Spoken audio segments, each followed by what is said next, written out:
What's up, guys? I want to talk to you guys about something for a minute. This isn't, anything. This isn't road signs. This isn't a review. This isn't Raw, etc. It's a couple of thoughts that I've jotted down over the past couple of days, watching various people do various videos, and one of the biggest things in the YWC that constantly gets tossed around and argued about and debated, etc., is what exactly makes a good wrestling fan. And four guys that I'm subscribed to on 3 channels that collectively call themselves the YWC Four Horsemen, of course being John and Preston from Beer Money 2K, Eon Izzle, and Alexman. Everybody knows I have my issues with Preston. That's another issue whatsoever. But in general, 4 guys that are very, very interesting to listen to. Always have different takes on things, think of things that I wouldn't necessarily think of. And they really push the positivity in wrestling. We should be looking at things more positively. We should, if we don't like something, we should be putting our heads together. We should be trying to fix it. We should be saying what we would like. We should, try to find the silver lining on that cloud. And it's an admirable frame of mind to have. And this video, while being inspired by the Four Horsemen, is in no way meant to start drama or insult them or argue with them or whatever, but there's something that has to be said. There's negativity out there. There are people that react badly to certain things. There's people that don't like certain things. And there's people that come on here, myself included, at some points or other, that just want to come on at some points and say that, well, that just sucked. Now, of that group, there are 2 sides. There's the side that, as these guys have said, and as Alex said in a great rant a little while ago, they're the ones that are just ranting because it's popular. They're the ones that are ranting and raving and hating on everything because being negative is, supposedly more entertaining and whatever like that. And they're just doing it to get attention, and negativity gets more attention than positivity, for the most part. But the other half of that, and they basically, the ones that are being hateful and whatever, they basically hate wrestling. They hate everything to do with it. They live to dissect it and break it down to its meager beginnings and just wipe it off the face of the planet in general, seemingly, even though they call themselves wrestling fans. Those aren't the people I'm talking about. The people I'm going to talk about are the people like me.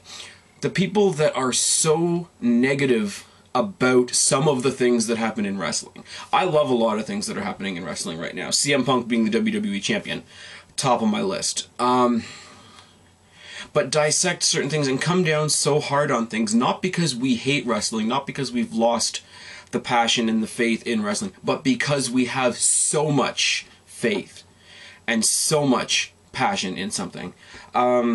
The comparison I can make is if you have a kid, and I don't know how many of you, my subscribers out there, have kids, but if you have a kid who comes home every night and hangs out with his friends and can quote Shakespeare like that, and is getting D's and E's in English, you're going to be disappointed. Now, it's not because your kid's not bright, it's because they're not living up to that full potential.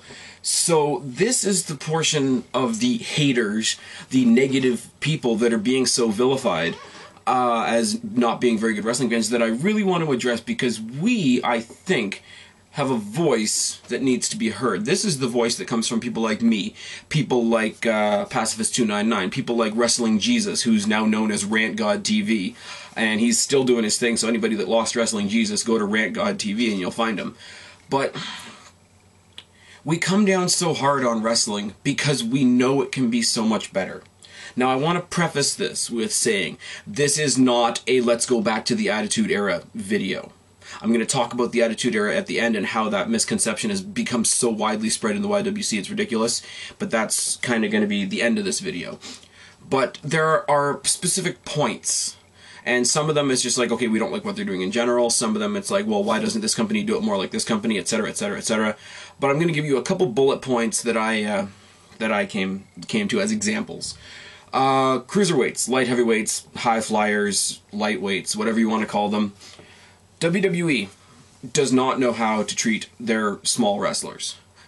Most people, like me, like the more expressive, more openly negative people out there would say, the way WWE the way WWE treats their light heavyweights, their cruiserweights, their high flyers, etc., sucks.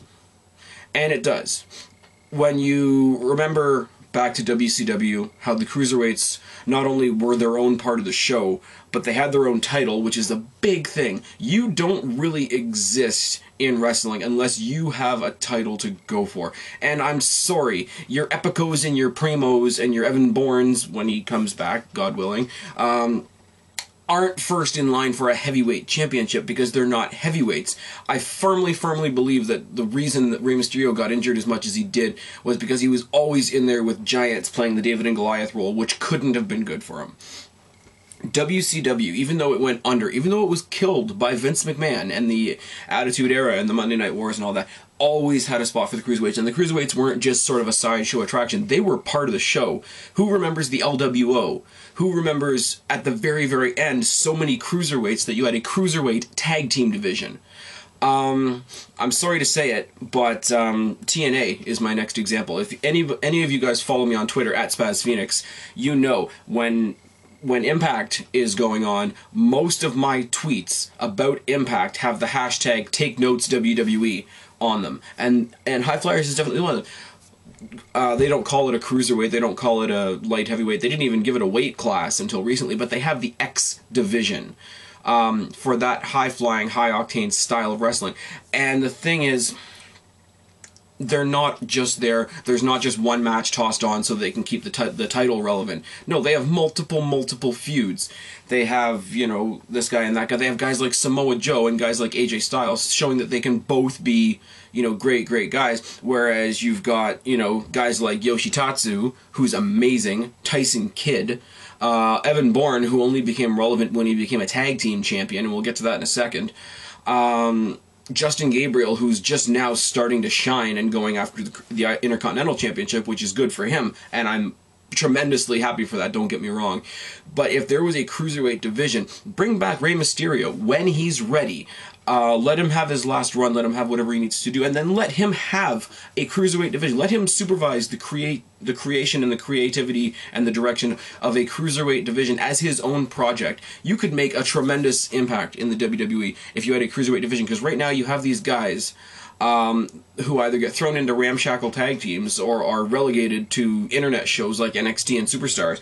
Why is NXT, a show that's supposed to be for like up-and-coming new stars, now just becoming a landing base for all these littler guys that don't really have anywhere else to go? You got like a Trent Beretta. You've got, as I've said before, Tyson Kidd should have a title around his waist already, but he doesn't.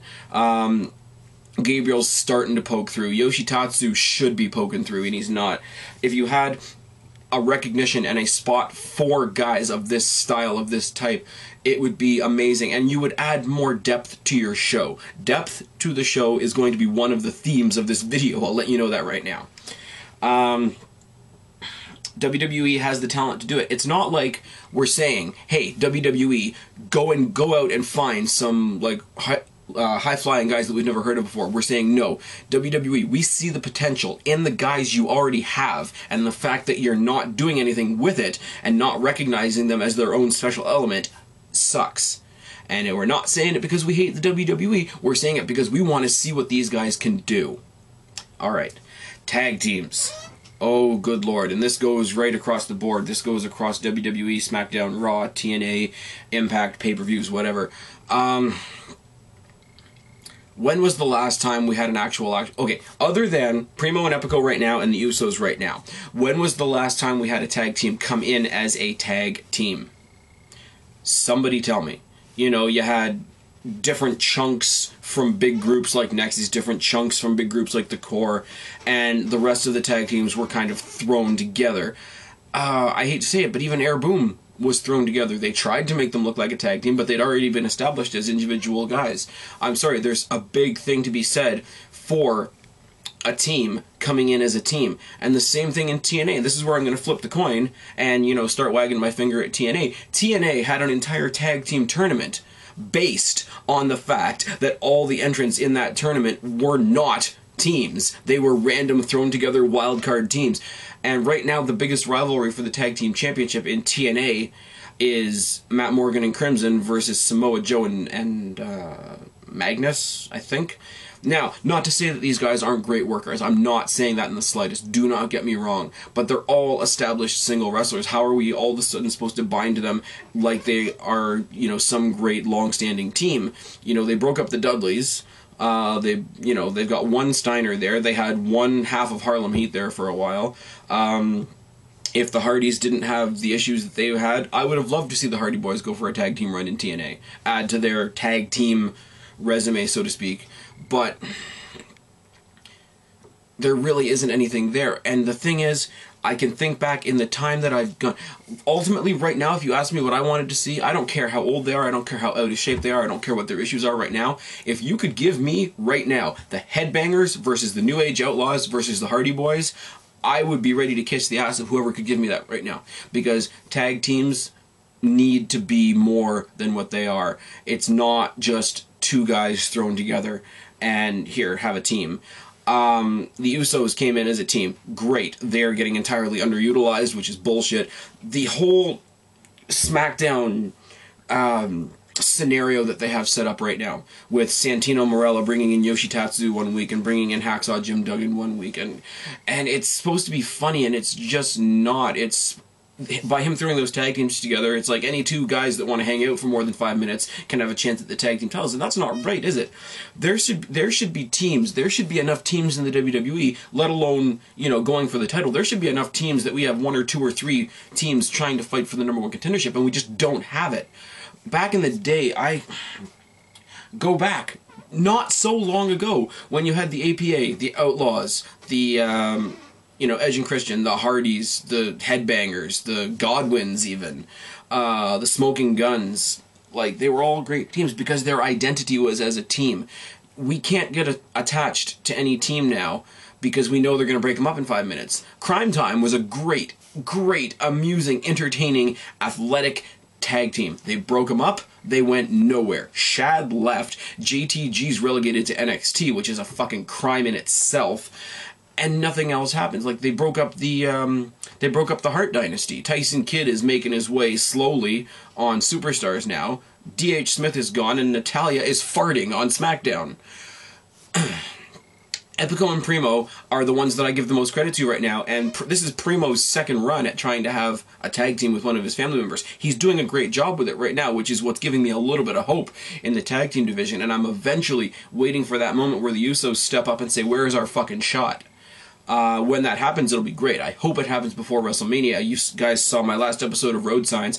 Primo and Epico and the Usos are the only real teams they have. Hawkins and Rex need to come up from Superstars and get their names thrown into the mix, but right now, going into WrestleMania, we're not going to have a tag team championship match. I'm willing to bet, or it's going to be on Heat, or it's going to be on the free-for-all. Because the only two teams you have are Usos and Epico and Primo. And they're great teams, but 4 men don't make a division. I'm not saying this because I hate tag team wrestling. Quite the opposite. I love tag team division. TNA and WWE both have me thirsting for it. It's just not there, and that sucks. Okay, mid-card. A couple years ago, everybody was talking about how the mid-card sucks, how the Intercontinental Championships, the Intercontinental Championship and the U.S. Championship were useless. They were, held by whoever, and nobody was really giving them meaning. And lo and behold, our prayers were answered. We had Dolph Ziggler, who basically was, grabbing the U.S. Championship as a stepping stone to his next world title shot, which is fine, because I think that's where he belongs. But look at fucking Cody Rhodes. Yeah, he's a heel. Yeah, he uses heel tactics. Yeah, he cheats to win. Yeah, he manipulates everything. But you know what? He does it because that's how important the title is to him. Not because, hey, this is how important I am. This is how important the title is to me. I'm going to make this title important again. Very similar to CM Punk and the WWE title. But we'll get to that in a second. But who's he got coming up right now? Like I say, a year ago, there was nobody. A year ago, there was nobody. And as I've said right now, on SmackDown, the Intercontinental Championship is one of the things that they're actually doing right. The next foreseeable couple of champions for the Intercontinental Championship are starting to line up because the rivalries are overlapping. You're going to have it drop to Gabriel at some point. I hope it's at WrestleMania or just after WrestleMania. He'll eventually lose it to Epico, and Epico, when Ted DiBiase is ready, will drop it to Ted DiBiase, and it will elevate all of them as they go on Cody Rhodes' trip to the World Championship, like it's supposed to be. You breed, you groom your next champion to pass it off to, so that you've got somebody as strong as you to hold the title after you've dropped it. So Gabriel, after everything that Rhodes has done, has got a hell of a road ahead of him to hold up that belt as well as Rhodes did. But Rhodes is overdue to get into that world title picture. But look at what the Intercontinental Championship did for Cody Rhodes, and look at what Cody Rhodes did for the Intercontinental Championship. A year or so ago, maybe a year and a half, maybe 2 years, we wouldn't have even been saying that. We would have been saying that the Intercontinental Championship, one of the most revered championships in the history of the WWE, was a prop. And that sucks. Okay. I'm going to get this done quickly. Rock and Cena at Mania. Yes, I'm not an idiot. Rock is a big name. WWE, unfortunately, has made John Cena a big name. This match needs to happen. There are people out there that want this match to happen, even though I'm not one of them. It's a huge attention grab. Now, that's fine. The fact that it's happening at WrestleMania is fine. The fact that it's the main event sucks, and I'll tell you why. A, John Cena doesn't need another WrestleMania main event. B, John Cena, in my personal humble opinion, has not done anything to deserve a match with The Rock at WrestleMania. C, as much as I love The Rock, he's probably gone after WrestleMania, and the last face, or the last match, or the last thing that happens at WrestleMania, A, should represent the current talent, and B, should be the World Championship. Now, WWE Championship, World Heavyweight Championship, that's debatable, but I get why it's happening. I do. I'm not begrudging them having the match. I'm probably going to go take a shit while that match happens, because they're going to make the Rock job to John Cena, and that's a disgrace. But if you think back, and yes, I am biased. Yes, I say it because I was in the Skydome for WrestleMania 18. Hulk Hogan versus The Rock was the last time we had a torch-passing match of this magnitude. Although it's not even close, but whatever. Now, Rock Hogan was not the main event. The main event that night was Triple H versus Chris Jericho. They were the current talents. They were the ones going for the title. They were the ones going in and continuing on, moving forward. Now, you're going to say to me that the historical impact and the passing of the torch impact of Rock to Cena holds a candle to passing the torch from Hogan to The Rock. You're fucking nuts. Anybody. I don't care whether you're my best friend, whether you're my worst enemy, whether you want to unsubscribe from me for saying this, that's a disgrace. That's a disgrace. You're going to put Cena above The Rock and Hogan. That's a disgrace. You're going to put Cena... I mean, he's always considered more important than the WWE Championship, but this really hits the nail on the head, doesn't it? Sorry, I'm not going to linger on that one anymore because it makes me physically angry. But let's talk about the world titles. First of all, let's talk about the S at the end of that. There should be one title. My opinion, in terms of credibility, there's none. You guys have heard my rant on John Cena. You heard the rant that me and Poison did a couple videos ago. I'm not going to linger on this much longer. But the WWE Championship isn't the WWE Championship. It's the John Cena Champ belt. It's associated with one guy. Yeah, Austin had the Smoking Skull belt when he was champion, but he didn't make other people carry it. So yeah, one title is the WWE title. That's really the John Cena title. The other is the world title. And here's the thing. The world title is the old WCW title. Now, talk about reasons that SmackDown is a B show. Because WWE was up here at the end of the Monday Night Wars, and WCW was down here. So now, you've got WWE title, World Heavyweight title, A title, B title. Why does it not have any credibility? Because even when they put a WWE logo at the top of that metal gold plate, they still mimicked exactly the old WCW championship. So WWE has no world championship. They have the Cena belt, and they have the WCW belt, and you wonder why nobody takes the titles seriously anymore. They adopted the US title from WCW. At least they made their own belt for it, which makes it somewhat better. The most valuable belt in the WWE right now, and God help me if we were going to be able to say this a couple years ago, is the Intercontinental Championship. There's been more better matches fought over the Intercontinental Championship in the past little while than there have been for the world title, for sure. Mark Henry and the Big Show, I'm sorry, they did good with the talent that they have and the abilities that they have, but you compare them with a match against Cody Rhodes, Justin Gabriel, etc., etc., etc., I'd rather go watch Grey Paint dry.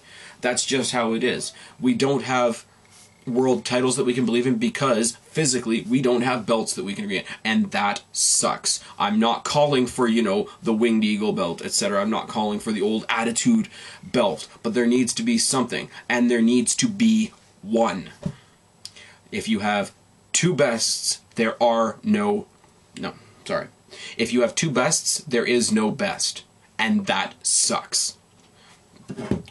Now let's talk about women's wrestling for half a second. I'm sure this will last longer than the last Divas match you saw. Now, one thing that both TNA and WWE do equally, neither one of them have a women's division. Which is sad. Which is disrespectful right off the bat. TNA has the Knockouts, and WWE has the Divas. Now, here's where TNA and WWE split off. TNA has good women's wrestling. TNA has the two best women's wrestlers that WWE was stupid enough to let go of in Gail Kim and Mickie James. Gail Kim and Mickie James were the last thing we saw on TNA programming in 2011. They were the main event of the very last Impact. These are women that came right out of WWE because WWE was stupid. Now, the WWE women's division sucks. Am I saying that because I don't respect women's wrestling? No, I love women's wrestling. Am I saying that because I think they should go out and get an entirely new women's roster? No. They have a great roster there that they are not using at all. They're making Natalya Neidhart, a third-generation diva in the WWE, go through a stupid fart gimmick storyline. Deluxe Man, I'm giving a shout out to you. You did a proper rant on this that I listened to earlier today, and you're dead on the money. Why isn't she the #1 contender for Beth Phoenix? Beth Phoenix has the championship, which is great. The championship is a butterfly, which is so sexist and discriminatory, and it's a pink butterfly, and it's... I'm sorry, the belt doesn't make the division, but oh my god, how could they have the women's championship that has been around for I don't know how long, and the Divas belt that, you know, was pulled off the belt production line like yesterday, productively, and they had them go and unify the titles, and they keep the Tramp Stamp championship? Like, I want to be able to respect the women's wrestling. I want to be able to respect the fact that we have great women's wrestling in the WWE. We do. They're there. They're not being used. The ones that can wrestle are being used to put over the ones that can't, and that sucks. Whereas in TNA, they give so much focus. They have multiple, you know, individual storylines. It's not just, okay, we've got a pay-per-view, let's put 5 of you over here and 5 of you over here, and 2 of you will actually fight, and that's about it. That's a Divas match. That's the Royal Rumble match that we saw, the 4-on-4 Divas match that we saw there. I mean, Beth Phoenix went over Kelly Kelly, and that made me a happy kid. But not only do they get multiple overlapping storylines, multiple rivalries happening at once, so you get multiple segments on pay-per-views, multiple segments on television, TNA sees enough stock in their women's division that they gave the women's division a tag team division, and that's awesome. And no, they're not all great in TNA either. I'm not going to sit there and say that they are. I will say that they put on better matches than WWE lets their women put on, by a long shot. Again, this is another hashtag take notes WWE moment for me. But you've got Karma back now. I'm sure she's going to make a great impact. No, I have no doubts of that. I want to see Tamina featured more. I want to see AJ featured more. I'm sorry. I am sorry that it's become such a cliche, and I'm sorry that it offends people so much. I want the Barbie dolls to get the fuck out of the way. I want an AJ Lee to get featured. I want Tamina. I want, say, Tamina and Natalya in a #1 contenders match. When was the last time we saw a women's match, #1 contenders match for the women's championship? Get a proper women's championship that they can proudly fight for, and then let the girls that can actually fight for it. And that will be awesome. And then it won't suck. Now, here is what I'm going to say about the Attitude Era. Yes, I miss the Attitude Era.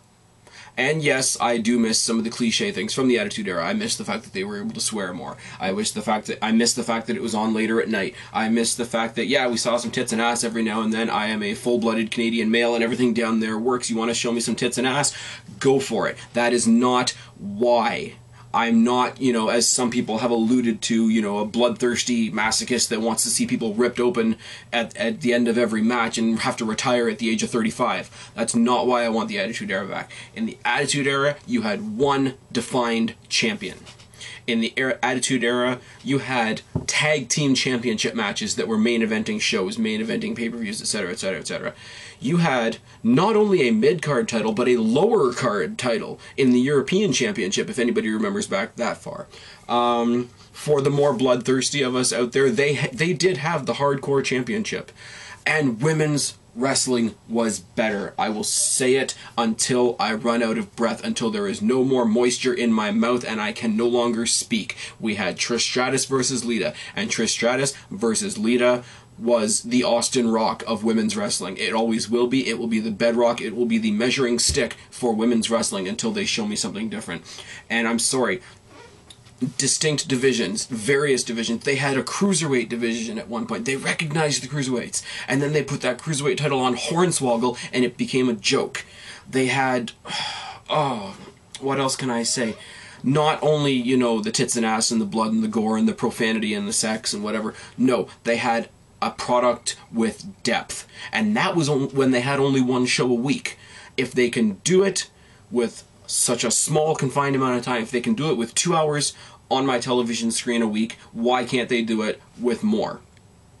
They need to get rid of things, they need to bring back things, they need to realize, for the most part, what they have. And as soon as they realize, I'm not saying go out and buy yourself a brand new roster, go out and start a brand new company, start from scratch, and this is what you need to do, this, this, and this. What I am saying, quite simply, to WWE and TNA to a lesser extent, because they're still a smaller company, but the message still stands. You don't have to change that much. You don't have to go out and buy yourself a new product. You need to realize what you have. You need to utilize and respect what you have, so that your product will not have people like me at the end of a segment, at the end of a show, at the end of a match, at the end of a pay-per-view, at the end of a promo, saying, wow, what the fuck was that? That sucked. And we're not saying it sucked because we hate it. We're saying it sucked because we want it to be better, because we love it. That's it. Horseman, I'm glad you inspired me to do this. I hope you guys don't get personally offended by anything that I said. I've been Spaz. Subscribe up there, talk down there, start a conversation. Please let me know what you think, and I will talk to all you guys later. I'm tagging out. Bye.